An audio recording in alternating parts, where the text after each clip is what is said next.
నా కళ్ళు చూడు నా కళ్ళు చెవులు ముక్కు నోరు యేసు కోసమే నా చేతులు కాళ్ళు దేహమంతా యేసు కోసమే నా కళ్ళు చెవులు ముక్కు నోరు యేసు కోసమే నా చేతులు కాళ్ళు దేహమంతా యేసు కోసమే పరిశుద్ధత త్యాగీయమా పరిశుద్ధత నాయమా పాటలు పాడి నాట్యమాడేదా పాటలు పాడి నాట్యమాడేదా పిప్పి పిప్పి పిప్పి పిప్పి డం డం డం డం డం డం లా లా లా లా లా లా ha ha ha ha ha ha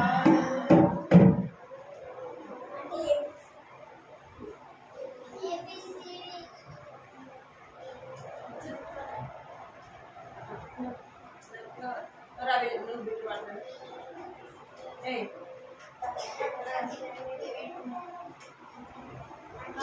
Ravi, hey.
చేతులు కట్టి నోటి మీద వేసుకోవాలి.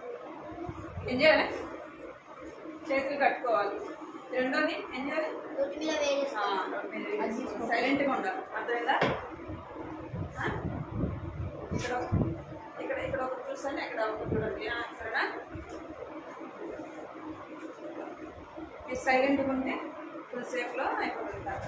మనం ఏం కథ విన్నాం పోయిన వారం? ఒక ఆయన గురించి మనం చూసాం కదా. ఎవరు ఆయన పేరు? రవి.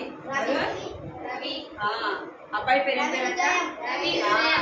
రవి హృదయాన్ని చూసాం.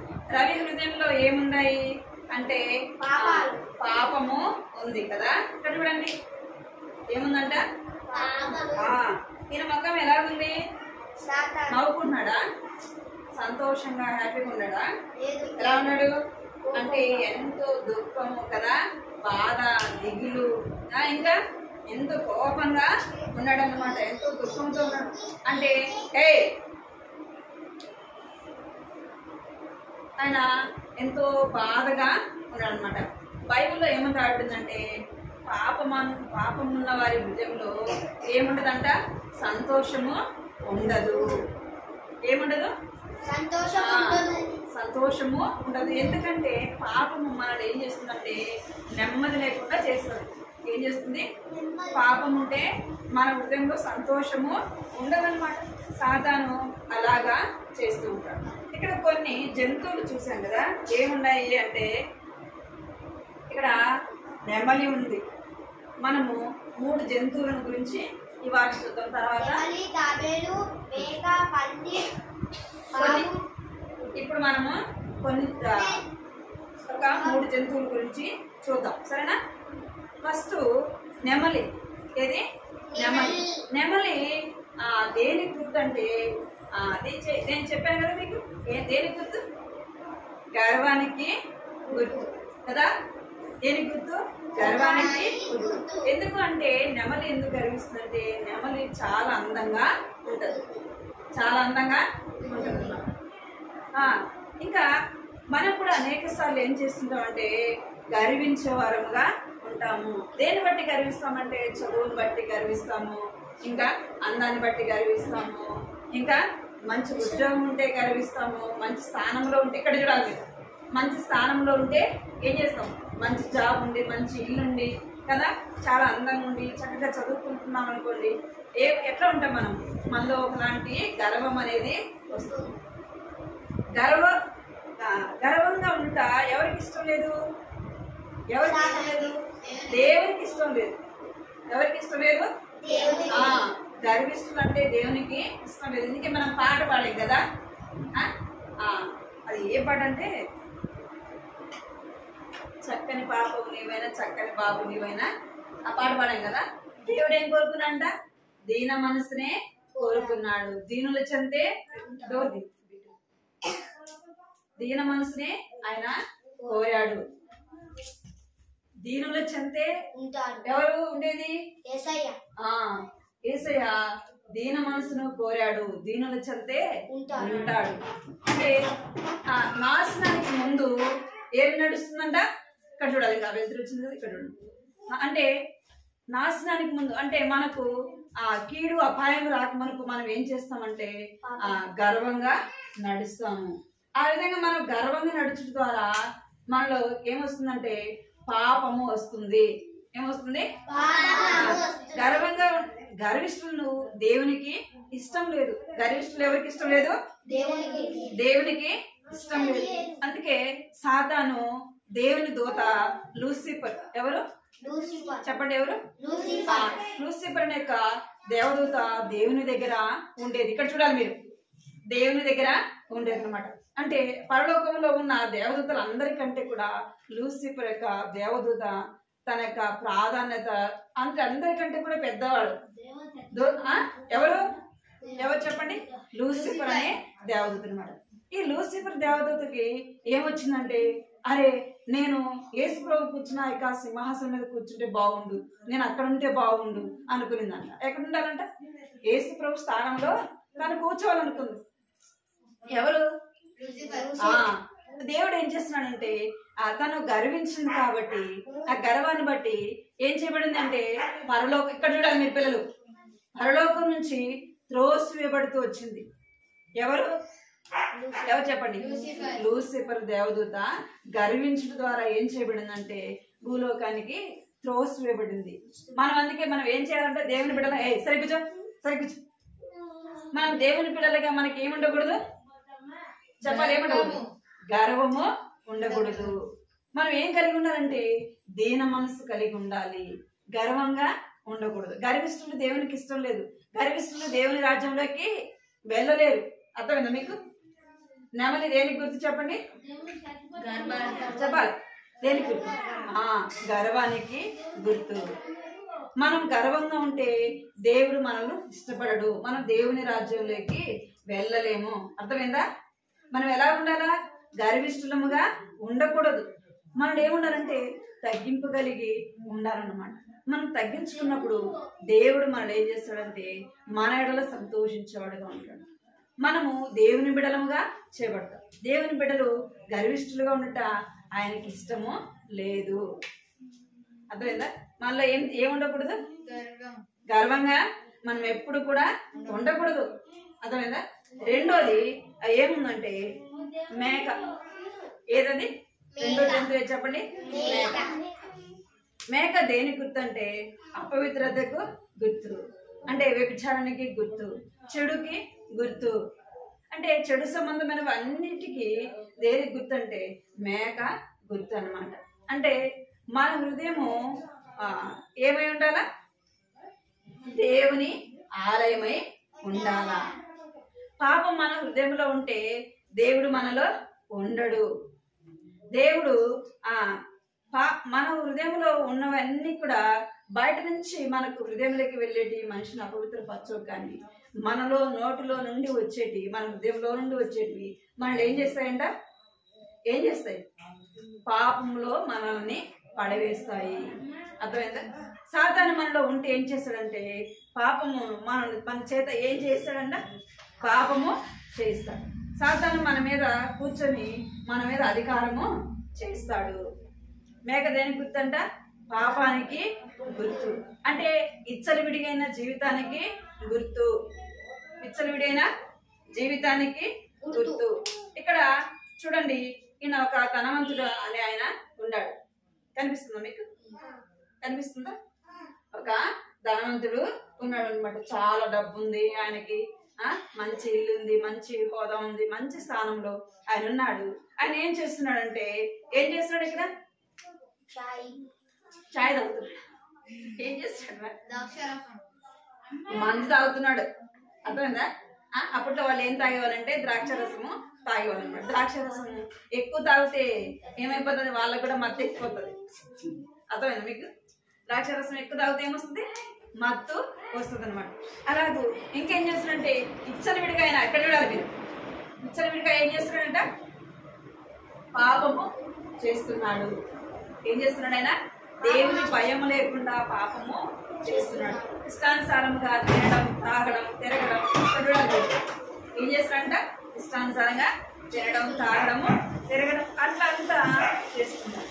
ఇప్పుడు నా రోజుల్లో ఏం చేస్తారంటే పిల్లలు ఏం చేస్తారు? ఇష్టానుసారమైన జీవితము జీవిస్తారు. ఇష్టానుసారంగా లోకంలో పాపంలో జీవిస్తారు. అర్థమైందా? ఏం చేస్తారంట? ఇష్టానుసారంగా లోకంలో పాపంలో భయం లేకుండా జీవిస్తూ ఉంటారు. తల్లిదండ్రులు అంటే భయం ఉండదు, ఇంకా పెద్దలంటే భయం ఉండదు, ఇంకెవరంటే భయం ఉండదు, దేవుడు అంటే భయం ఉండదు. అలాగే వారు పాపంలో జీవిస్తారు. ఈయన కూడా ఏం చేస్తున్నారంటే ఇచ్చలవిడిగా ఏం చేస్తున్నాడంట? జీవిస్తున్నాడు, తింటున్నాడు, తాగుతున్నాడు, ఇంకా ఇచ్చలవిడిగా పాపము చేస్తున్నాడు. అర్థమైంది? ఇలాంటి వారు లోకంలో పాపంలో ఇచ్చలవిడిగా తిని తాగి తిరిగే వాళ్ళు ఎక్కడికి వెళ్ళారంట? ఎక్కడికి వెళ్ళరు? పాప సంబంధంగా పాప మనలో ఉంటే మనం దేవుని రాజ్యంలోకి వెళ్ళలేము. రెండోది ఏంటి చూసామా? మేకలు చూసాం కదా, అది ఇచ్చలవిడి జీవితానికి గుర్తు, ఇచ్చడానికి గుర్తు, పాపానికి గుర్తు. ఇలాంటి పాప సంబంధమైనవి మనలో ఉంటే మనం ఎక్కడికి వెళ్ళలేము చెప్పండి పిల్లలు? పరలోకానికి వెళ్ళలేము. ఇంకొకటి ఏంటంటే ఇక్కడ చూడండి, ఏంది ఇక్కడ? పంది. పంది దేనికి గుర్తు అంటే పాపానికి గుర్తు, పాపానికి గుర్తు. ఇంకా పాపం అంటే ఏంటంటే ఈ పందికి తన దృష్టి అంతా ఎట్లా ఉంటుంది? ఇక్కడ చూడాలి, దానికి అంతా ఎట్లా ఉంటుంది? ఎప్పుడు తిండి మీదనే ఉంటుంది. దాని ధ్యాస అంతా ఎట్లా ఉంటుంది? తిండి మీదనే ఉంటుంది కదా. ఏముంటుందంట? తిండి మీదనే కొంతమందికి ఏ దాని మీద ధ్యాస ఉంటుంది? తిండి మీదనే ధ్యాస కదా. ఏముంటుందంట? తిండి మీదనే ధ్యాస ఉంటుంది, ఇంకా దేని మీద ధ్యాస ఉంటుంది. అంటే పంది దేని గుర్తుందంటే పాపానికి, ఇంకా తినడం, కొంతమందికి తినడం తాగడం అనేది ఇష్టపడేవారుగా ఉంటారు. ఒకరోజు ఒక యజమానుడు ఏం చేస్తారంటే, కొంతమంది జంతువులను చాకుంటారు కదా, పిల్లుల్ని ఇంకా ఒకరి కన్నడాలు మీరు. కొంతమందికి పిల్లులు అంటే ఇష్టం, కొంతమందికి కుక్కలు అంటే ఇష్టం కదా. ఇంకా కొంతమందికి కొన్ని పావురములు, కొండేళ్ళు అట్లా వాటిని పెంచుకోవడం అంటే కొంతమందికి ఇష్టం ఉంటుంది. ఒక ఆయన ఏం చేస్తున్నాడంట, ఒక పందిని తెచ్చుకొని చిన్నప్పటి నుంచి వాడు ఆయన ఏం చేస్తున్నాడంట, చిన్నప్పటి నుంచి దాన్ని పెంచుకుంటా ఉన్నాడు. దాన్ని ఎప్పుడు కూడా బయటికి తీసుకెళ్ళేవాడు కాదంట, ఇంట్లోనే ఉంచుకొని మంచిగా స్నానం చేయించి దాన్ని బాగా చూస్తున్నాడు. ఒకరోజు ఏమైందంటే, మనము జంతువుల్ని ఎక్కడికి తీసుకెళ్తాం? వాకింగ్ తీసుకెళ్తాం కదా, తీసుకెళ్తాం. అట్లా ఆయన కూడా ఏం చేస్తున్నాడంట, సరే దాన్ని అట్లా బజార్లో తీసుకెళ్తున్నాడంట. రోడ్డు ఉంటే కొద్దిసేపు వాకింగ్కి వెళ్తామని ఇక్కడ మీరు వాకింగ్కి వెళ్తా దాన్ని చైన్ పట్టుకొని తీసుకెళ్తా ఉన్నాడు. తీసుకెళ్తా ఉంటే రోడ్డు పక్కన ఏముంటాయి? సైడ్ కాలువలు ఉంటాయి కదా, సైడ్ కాలువలు ఉంటాయి కదా. ఆ కాలంలో మంచి స్మెల్ వచ్చిందా? ఎట్లా ఎంతో చెక్క వాసన వస్తుంది కదా. మనం ఆ రోడ్ టెంప్ట్ వెళ్తుంటే మనం ఏం చేస్తామంటే మూసుకొని వెళ్తాం. అప్పుడు ఆ రోడ్ టెంప్ట్ ఆయన వెళ్తుంటే ఆ స్మెల్కు ఈ పంది ఏం చేసిందంట, ఆ యజమాని చేతిలో నుంచి లాక్కొని వెళ్ళిపోయి ఎక్కడికి వెళ్ళిపోయిందంట? ఎక్కడికి వెళ్ళిపోయింది? బురదలోకి వెళ్ళిపోయి ఎంతో సంతోషంగా బురదలో పొడుతూ ఉందంట కదా. అంటే కొంతమందికి పంది దేనికి గుర్తని చెప్పా? పాపానికి. అంటే అది దేనికి గుర్తంటే తినడం తాగడం, ఎప్పుడు కూడా తన ధ్యాస అంతా కూడా దేని మీద ఉంటుందంటే తిండి మీదనే ఉంటుంది. తన దృష్టి అంతా కిందనే ఉంటుంది అన్నమాట. అర్థమైందా? అంటే మన హృదయము ఏమైందంట? దేవుని ఆలయమై ఉంది. మనం తినాలి, కానీ ఎలాగంటే మనం బ్రతకడానికి తినాలి. అర్థమైందా మీకు? దేనికి తినాలి? బ్రతకడానికి తినాలి. బ్రతికేదానికి మనము ఏం చేయకూడదు? తిండి కోసం బ్రతకూడదు. అర్థమైందా? అంటే తినాలి, కానీ ఎలా తినాలంటే మితంగా. బైబిల్ ఏం చెప్తుందంటే, తిండిబోతులు తాగుబోతులు ఏమవుతారంటే దరిద్రులు అవుతారు. ఏమవుతారు? తిండిబోతులు తాగుబోతులు ఏమవుతారంట? దరిద్రులు అవుతారు. అంటే ఇంకేమవుతారంటే వాళ్ళ స్థితి ఎంతో హేళనగా ఉంటుంది. ఎట్లా ఉంటుంది? ఒక తాగి వచ్చాడు అనుకోండి, అంటే ఏం చేస్తారు అందరూ? వాళ్ళ దారం కూర్చుందా అంటారా? ఏం చేస్తారు? వాడిని ఎగతాళి చేస్తారు కదా. ఇంకేం చేస్తారు? చెడుగా మాట్లాడతారు. అవునా కదా? వాళ్ళకి విలువిస్తారా? గౌరవిస్తారు. వాళ్ళని గౌరవించి ఇష్టానుసారంగా వాళ్ళని అంటే తాగుబోతులు తిండిపోతులు ఎలాగ చేపడతారంటే హేళనగా చేపడతారు. ఇంకేం చేస్తారంటే తాగే వాళ్ళు ఏం చేస్తారంట, వాళ్ళు ఏం చేస్తున్నారో కూడా వారికి తెలియకుండానే చేస్తారు. ఏం చేస్తారు? తాగిన వాళ్ళు ఏం చేస్తారు? చంపడానికైనా సిద్ధపడతారు. వాళ్ళు ఏం చేస్తున్నారో, వాళ్ళు ఎలాగ ప్రవర్తిస్తున్నారో వారికి తెలియకుండానే ప్రవర్తిస్తుంటారు. అలాంటి వారు దేవుని రాజ్యంలోకి వెళ్ళలేరు. గర్విష్ఠులు దేవుని రాజ్యంలోకి వెళ్ళలేరు.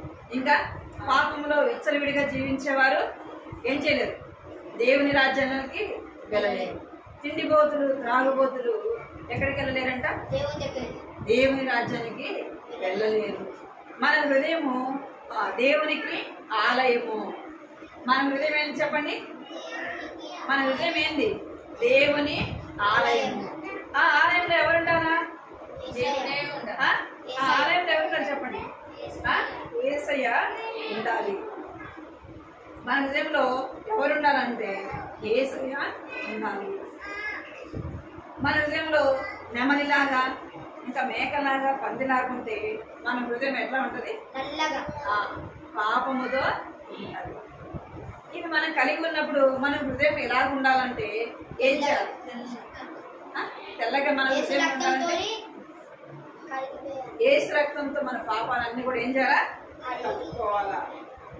యేసు రక్తంలో ఏం చేయగలంటే మనము మన పాపములు కడుక్కోవాలా. మన హృదయము దేవుని ఆలయం కనుక ఆ ఆలయాన్ని ఏం చేయకూడదు? అపవిత్ర పరచకూడదు. ఆ ఆలయాన్ని ఏం చేయాలంటే పరిశుద్ధంగా ఉంచుకోవాలా. ఏం చేసుకోవాలా? పరిశుద్ధంగా ఉంచుకోవాలి. హృదయం అనే ఆలయాన్ని దేవుడు నివసించాలంటే ఆ ఆలయంలో ఏముండకూడదు? గర్వం అనేది ఉండకూడదు. ఇంకేముండకూడదు? ఇష్టానుసరమైన పాపము ఆ ఆలయంలో ఉండకూడదు. ఇంకోటి ఏముండకూడదు?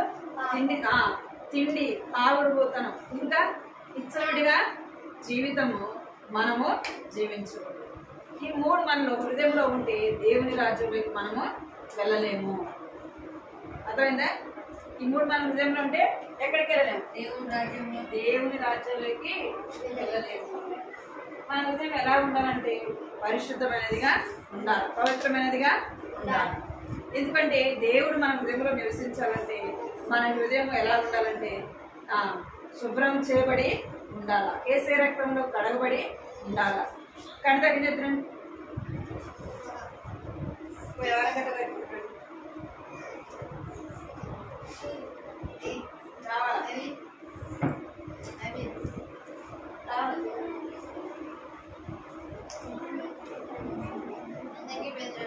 ఆయన కుమారుడైన యేసు రక్తము ప్రతి పాపం నుండి మనలను పవిత్రులుగా చేయడం. మొదటి యోహాను 1:7.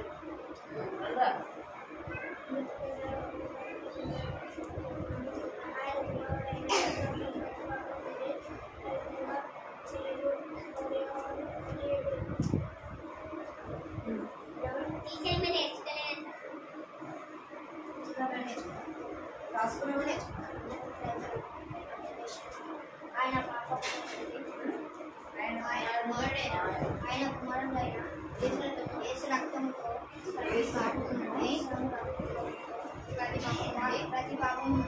ప్రతి పాపం నుండి మనలను పవిత్రులుగా చేయాలి. 1:7.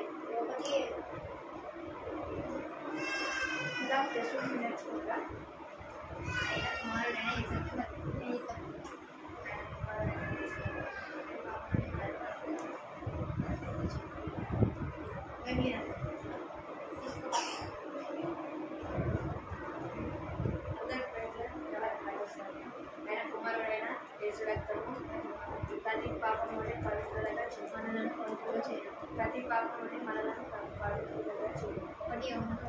1 యోహాను 1:7.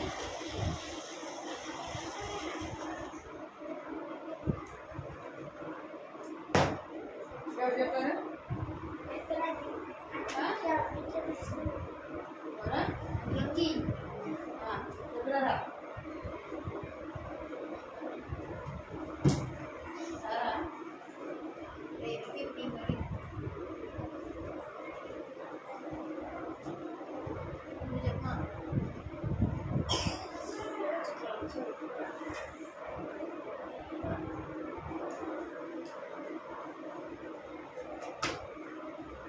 ఎవరో చెప్పరా?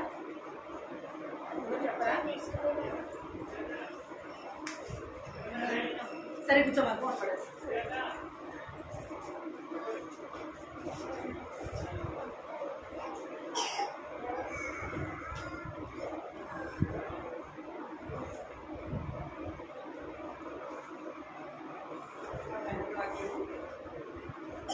మొదటి పేతురు 5వ అధ్యాయం 5వ వచనం.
పలకని గంటతో కాబట్టి ఇప్పుడు క్రీస్తు యేసునందున్న వారికి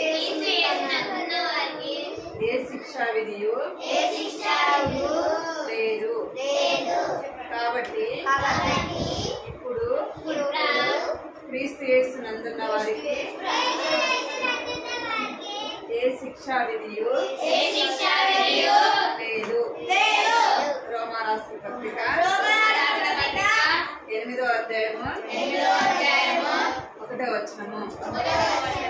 కాబట్టి ఇప్పుడు క్రీస్తు యేసునందున్న వారికి ఏ శిక్షా విధియు లేదు. రోమా రాష్ట్ర పత్రిక 8వ అధ్యాయం మోకరించండి. అందరూ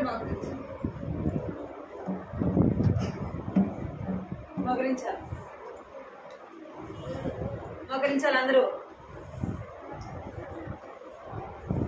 కృపా ప్రేమ గల తండ్రి, చిన్న దేవాన్ని బంగారు పదాలు కొందనాలు స్తోత్రాలు చెల్లిస్తున్నాం తండ్రి. నమ్మకమైన దేవుడు ప్రభా, నమ్మదగిన దేవుడు కనుక నీకు కొందనాలు స్తోత్రాలు చెల్లిస్తున్నాం తండ్రి. ఇంతవరకు కూడా ప్రభు తండ్రి పాటలు కథలు సహాయపడుతూ వచ్చినారు ప్రభా. నీకు ఎంతో బిడ్డలు మీరు పిల్లలు చూపిస్తూ వచ్చినారు ప్రభా. నీకు ఎంతో చెల్లిస్తున్నాను తండ్రి. ఇచ్చిన బిడ్డలని వారిని దీవించని ఆశీర్వదించిన ప్రభావి రక్షించిన తండ్రి మార్పించిన పరిమితంలో కార్యస్థితి కలిగించమని ప్రార్థిస్తున్నాం ప్రభావ. భయభక్తులు కలిగి ఉండటానికి సహాయం చేయడం వారి ప్రభుత్వం తండ్రి. దేవాలయం ప్రతి వారం వచ్చి కూర్చొని వెళ్ళడం కాదు కానీ ప్రభావ వారి హృదయాల ప్రభుత్వాన్ని మాటలు విన్న తండ్రి ఫలింపచేయమని ప్రార్థిస్తున్నాం తండ్రి. దేవాలకు చూపించండి, పేరును మీరు దీవించండి. ఎవరైతే రాలేదు వారిని కూడా జ్ఞాపకం చేసుకుని సహాయపడమని మీకు ఎంతో వందనాలు చెల్లిస్తూ మీ కుటుంబాన్ని దీవించమని ఆశీర్వదించమని ప్రభావ. ఎవరైతే ఉన్నారో వారి హృదయాల కార్యస్థితి కలిగించమని మీకు ఎంతో వందనాలు చెల్లిస్తూ రాకున్నట్టుగా తండ్రి దేవాలయం కాబట్టి క్రీస్తునందున వారికి శిక్ష లేదని సెలవిస్తున్నారు. అవును ప్రభావ తండ్రి దేవాలయం నా కంటిలో అర్పించగా నేర్చుకునేందుకు సహాయపడమని మీకు ఎంతో వందనాలు చెల్లిస్తూ వేస్తున్నామని ప్రార్థించి అడిగి పెడుతున్నాను తండ్రి.